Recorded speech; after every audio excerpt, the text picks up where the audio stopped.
terkait pembelajaran saya di dalam kelas. Jadi gimana Bu? Mungkin bisa diceritakan apa permasalahannya? Baik Ibu, sebelumnya saya mengajar di kelas TKB dan permasalahan yang saya hadapi itu anak-anak di TKB itu ketika saya mengajar pembelajaran di dalam kelas, anak-anak itu tidak terlalu fokus mendengarkan penjelasan yang saya berikan. Ya, setelah saya cermati, ternyata rata-rata anak yang tidak terlalu fokus ini kurang terlalu aktif seperti itu Ibu. Sehingga mereka ini tidak memperdulikan apa yang saya ajarkan dan saya mempelajarkan kepada mereka. Nah, saya bingung apakah pembelajaran saya di dalam kelas ini sudah sesuai RPP atau belum ya, seperti itu Ibu. Ya mungkin dengan Bu Risma bercerita kepada saya, itu saya merasa senang ya Bu, karena tidak semua guru bisa menceritakan permasalahan pembelajarannya saat di kelas, karena biasanya itu harus saya yang tanya terlebih dahulu agar guru tersebut cerita. Jadi dengan adanya Bu Risma cerita langsung kepada saya, itu dengan senang hati saya bisa membantu Bu Risma. Nah mungkin bisa saya lihat RPP-nya dulu. Alhamdulillah kalau seperti itu. Nah, ini RPP yang sudah saya susun. Mungkin Ibu bisa lihat terlebih dahulu. Baik Bu, bentar ya Ibu, saya cermati dulu.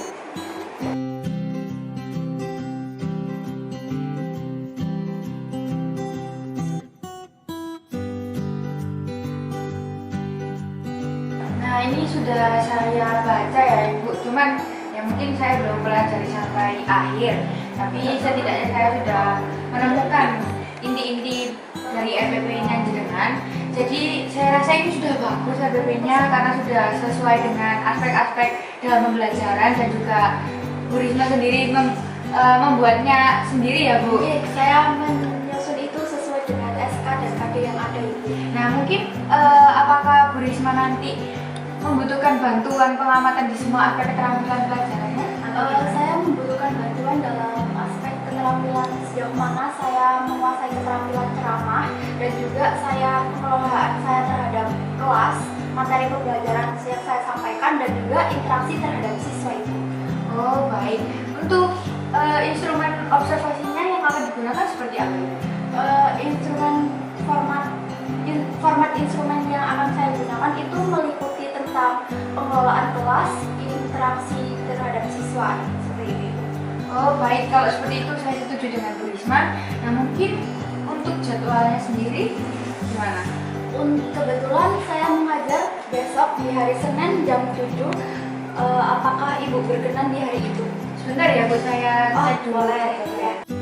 Ya Bu, setelah saya lihat jadwal saya, insya Allah saya bisa di hari Senin jam 7 ya Bu. Oh iya, alhamdulillah iya Ibu.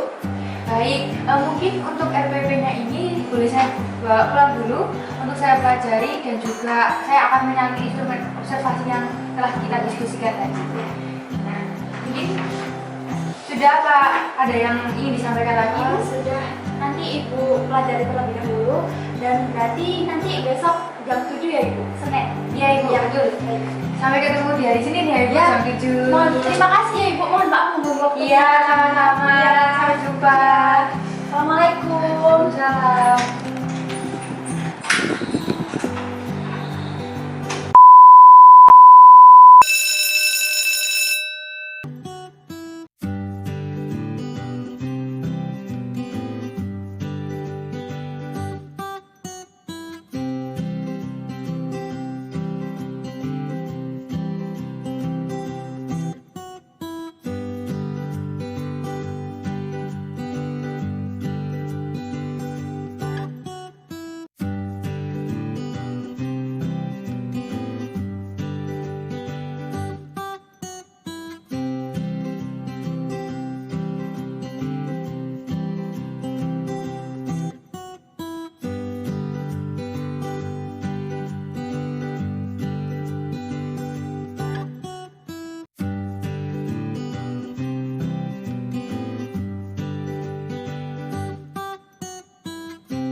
perasaannya tadi ketika ngajar? Alhamdulillah sedikit agak lega, tapi ya seperti itu Ibu, grogi.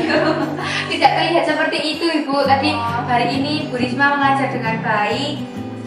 Bentar ya Ibu.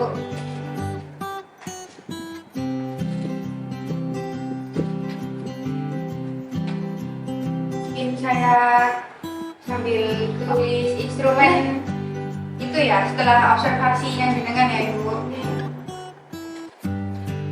Jadi tadi itu setelah saya pelajari RPP-nya, oh ya ini RPP-nya. Ini Ibu RPP-nya jenengan. Nah setelah saya lihat RPP-nya jenengan itu sudah dibuat dengan baik dan isinya juga sudah sesuai dengan aspek-aspek yang telah ditetapkan ya Ibu. Dan juga dilihat dari tujuan pembelajarannya tadi dengan apa yang telah jenengan ajarkan saat di kelas tadi juga sudah sesuai. Namun juga sesuai dengan kontrak kita di awal. Bagaimana perasaan Bu Risma? Apakah Bu Risma sudah merasa terlaksana dengan baik atau bagaimana Ibu? Alhamdulillah saya sudah sedikit lebih lega ya Ibu, karena menurut saya tadi pembelajaran di kelas saya sudah menerapkan terhadap RPP yang saya pelajari terkait dengan pengelolaan kelas, materi apa yang saya sampaikan, dan juga interaksi saya dengan para siswa seperti itu.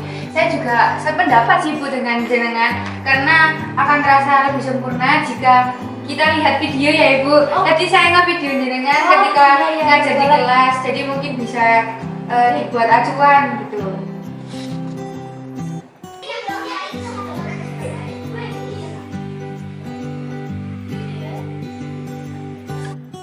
Nah, bagaimana perasaan Bu Risma ketika melihat video tadi?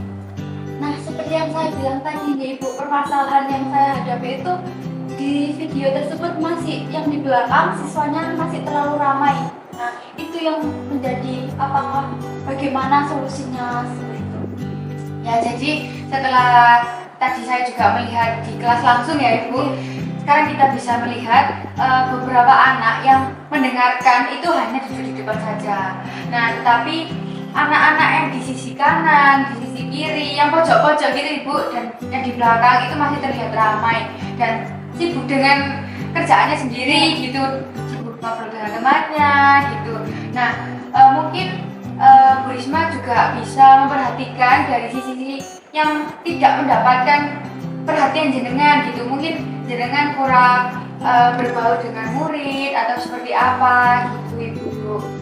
Iya, pas saya menjelaskan materi yang saya ajarkan, saya seringkali mendengar anak-anak masih ngobrol sendiri dari sisi kanan, kiri, apalagi yang belakang seperti itu.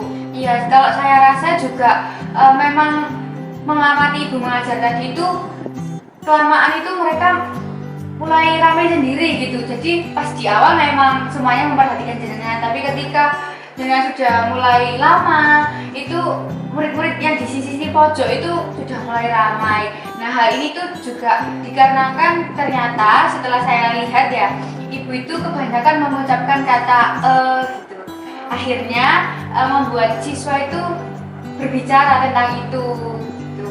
Jadi membuat siswa itu ada kelonggaran waktu untuk ngobrol dengan temannya gitu, ketika jenengan berkata seperti itu. Mungkin nanti saya akan mengurangi perkataan saya terhadap pembelajaran saya selanjutnya.